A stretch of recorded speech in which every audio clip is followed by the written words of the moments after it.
Buzz with Jess Lujan.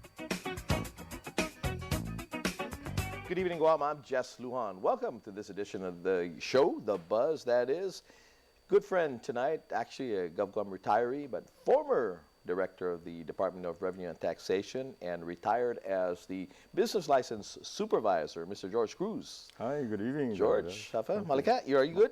Malika. You look all relaxed and all that, but really I'm unrelaxing you tonight, okay? Because I'm bringing a topic that I want you to help, rectify or clear up the confusion that I have and some people have as well. Two issues. Let's deal first with the issue of the business license renewal dateline being changed from, as we all know, has been annually June 30th of every year. Bill 91-33 was introduced by Senator Mary Torres, okay, which became, let me see, what bill did it became public law. Yeah, it became public law. It's, let me see, 33-83, that is. And let me cite this. In Section 1 of the bill, it said that the findings and the intent of the Instituto ng Guam finds that the current system of issuing and renewing business licenses on Guam creates a major inconvenience for business owners and employees of the Department of Revenue and Taxation.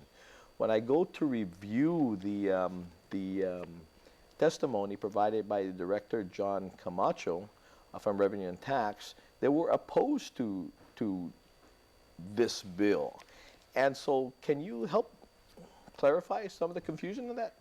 Well, you know, many senators in the past have made attempts to do the same.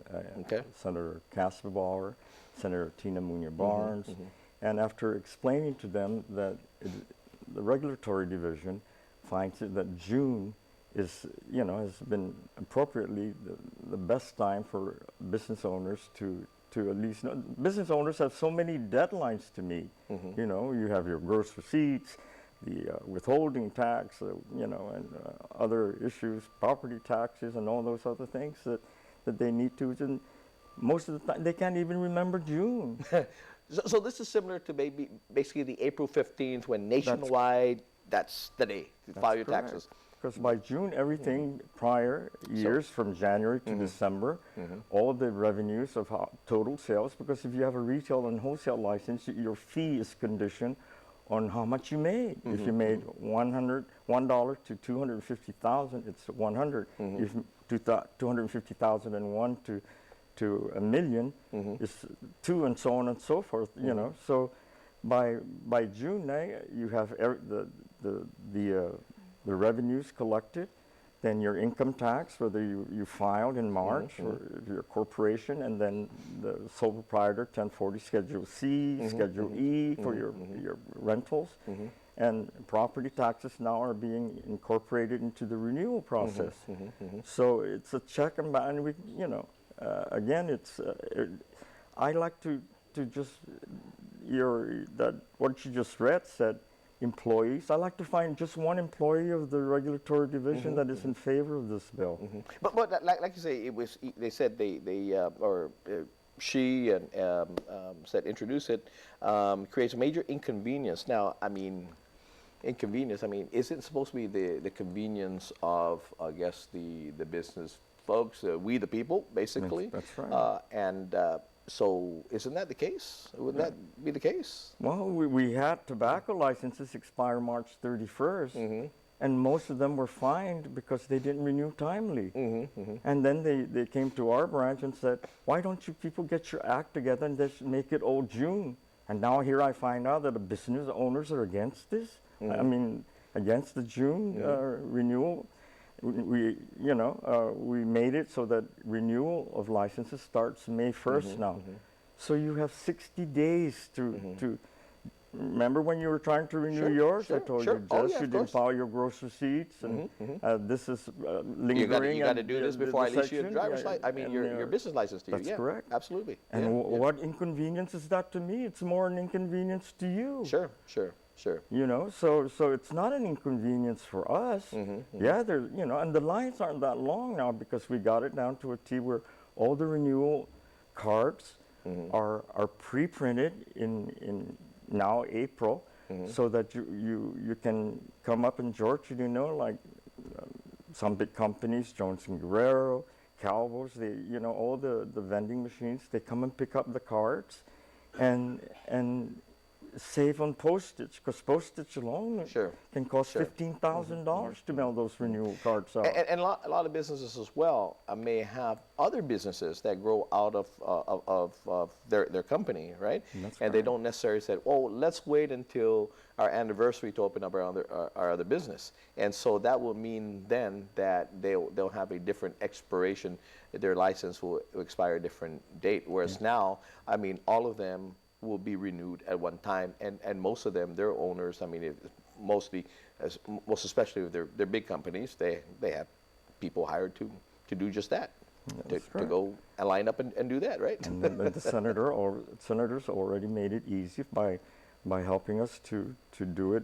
You know, they can renew online, they can file online, but when you do that online, you know, some of the fees that are attached to paying can be exorbitant. You know? Now, if I'm not mistaken, George, now that you have made some changes in regards to color coding, right? Of that, you've made some changes with that. Now, every year there's a different color for a business license, right? So, a regulatory person or even an individual like myself, if I know this year was yellow or something, okay, I can go into an establishment and say, oh, well, they have a yellow business license. They're current because that's this year's color, right? So that would tell me already right off the bat that they're current in their business license, Correct. okay?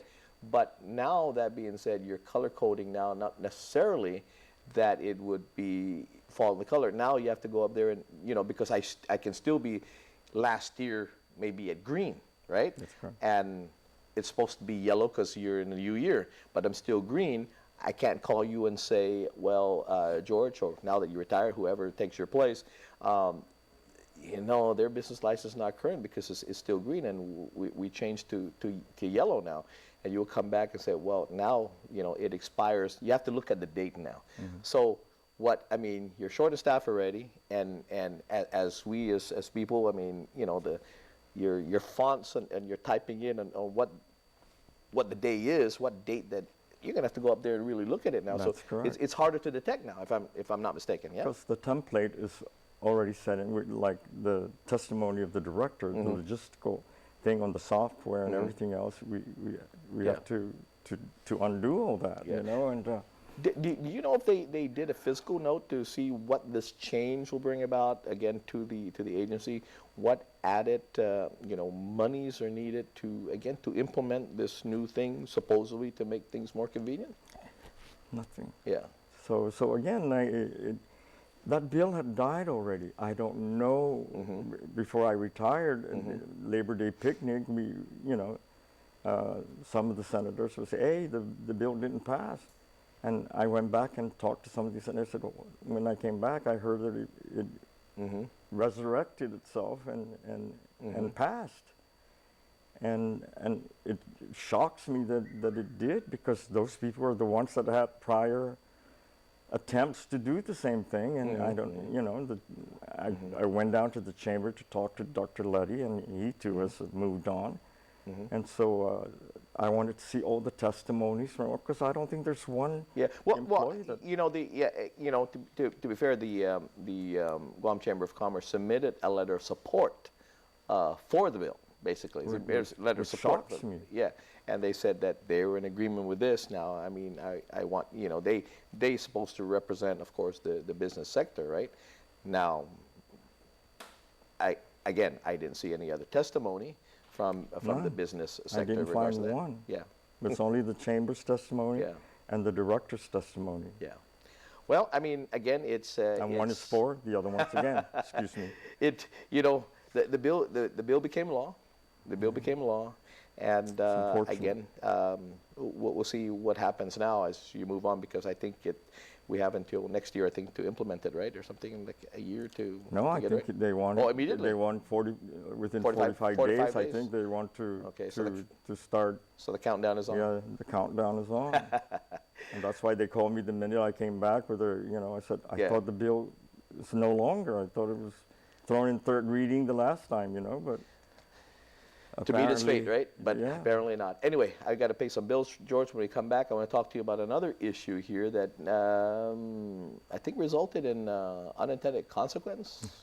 Is that what we call it? Yes, I guess for better Be right back. terminology.